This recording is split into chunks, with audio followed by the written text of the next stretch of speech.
Hello friends, welcome to our YouTube channel.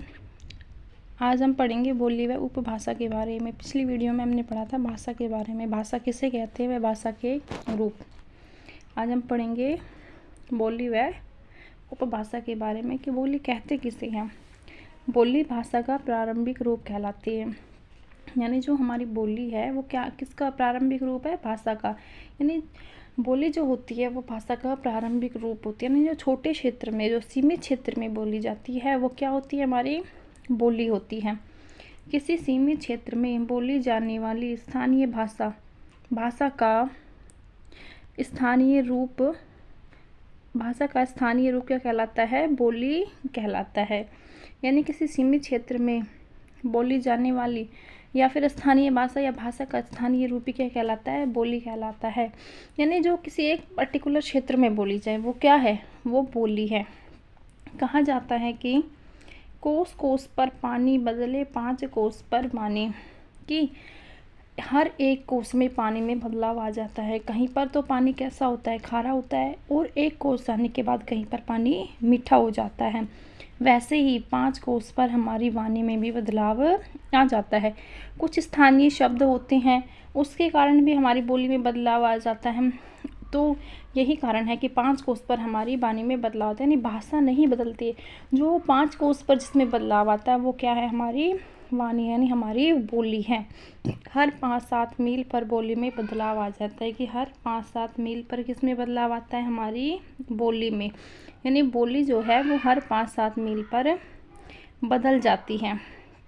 भाषा का सीमित, अविकसित व आम बोलचाल वाला रूप ही बोली कहलाता है। यानी जो भाषा का सीमित होता है, यानी एक पर्टिकुलर क्षेत्र में बोला जाता है, एक सीमित क्षेत्र में बोला जाता है, और अविकसित यानी उसका उतना विकास नहीं होता है, और जो हम आम बोलचाल में प्रयोग करते हैं वही भाषा का रूप क्या कहलाता है? बोली कहलाता है। इसका अपना व्याकरण व शब्दकोश नहीं होता है, और बोली का ना तो कोई व्याकरण होता है ना ही कोई शब्दकोश होता है। यानी इसमें कुछ ऐसे शब्द भी होते हैं जो हमारे घरेलू शब्द होते हैं, जैसे कहीं पर छ के स्थान पर श का प्रयोग किया जाता है, कहीं पर है का प्रयोग भी किया जाता है। तो ये किसके कारण होता है? बोली के कारण। अब बोली के कुछ उदाहरण दे रखे, जैसे मारवाड़ी, मगधी आदि। मारवाड़ी जो बोली होती है वो हमारे कहाँ बोली जाती है? पश्चिमी राजस्थान में। हिंदी का मानक रूप खड़ी बोली से ही लिया गया है, और जो हमारी हिंदी है, हिंदी भाषा है, उसका मानक रूप किससे लिया गया है? खड़ी बोली से। अब बोली के बाद दूसरा आता है हमारा उपभाषा। बोली से अधिक भाषा क्षेत्र में बोली जाने वाली भाषा उपभाषा कहलाती है। यानी ऐसी भाषा जो बोली से अधिक क्षेत्र में बोली जाए और जिसमें क्या हो? और जिसमें साहित्य की रचना हो, तो वो क्या कहलाएगी? उपभाषा। यानी ऐसी बोली जो बोली से अधिक क्षेत्र में बोली जाए और उसमें क्या हो? साहित्य की रचना भी हो, तो वो भाषा, वो जो बोली है वो क्या बन जाती है? उपभाषा। यानी जो भाषा है वो तो राष्ट्र स्तर पर बोली जाती है, भाषा बहुत बड़े क्षेत्र में, और भाषा जो होती है वो बोली का ही विकसित रूप होती है।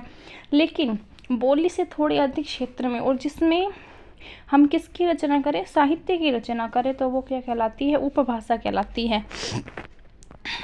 जैसे राजस्थानी, पश्चिमी हिंदी, पहाड़ी, बिहारी और पूर्वी हिंदी।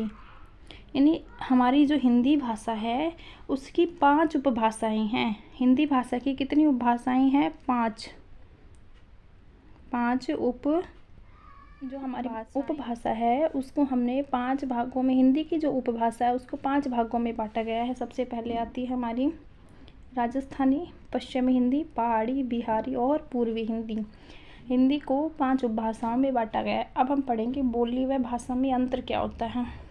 भाषा का क्षेत्र विस्तृत होता है, जबकि बोली भाषा का स्थानीय रूप है। यानी जो हमारी भाषा है उसका क्षेत्र तो क्या होता है? बहुत विस्तृत होता है।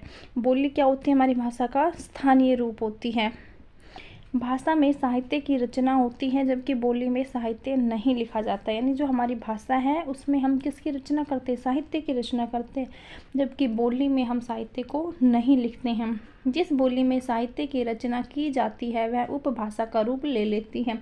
यानी अगर हम किसी बोली में साहित्य की रचना करने लग जाएं तो वो किसका रूप ले लेगी? उपभाषा का।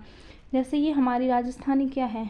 उपभाषा है। क्यों? क्योंकि इसमें साहित्य खूब भरपूर मात्रा में लिखा गया है। पश्चिमी हिंदी ये भी उपभाषा है, इसमें साहित्य लिखा गया। पहाड़ी, बिहारी, पूर्वी हिंदी, इन्होंने किसका रूप ले लिया? उपभाषा का। क्यों? क्योंकि इन्होंने इसमें किसकी रचना होने लगी? साहित्य की। भाषा का प्रयोग औपचारिक कार्यों में किया जाता है, बोली का प्रयोग हम अनौपचारिक कार्यों में नहीं करते हैं। यानी जो हमारी भाषा है उसका प्रयोग हम सरकारी कामकाज में भी करते हैं, लेकिन क्या बोली है, कोई भी बोली, हम उसका प्रयोग सरकारी कामकाज में नहीं करते। तो जो भाषा है उसका प्रयोग हम किस में करते हैं? औपचारिक कार्यों में। और बोली का प्रयोग हम औपचारिक कार्यों में नहीं करते हैं।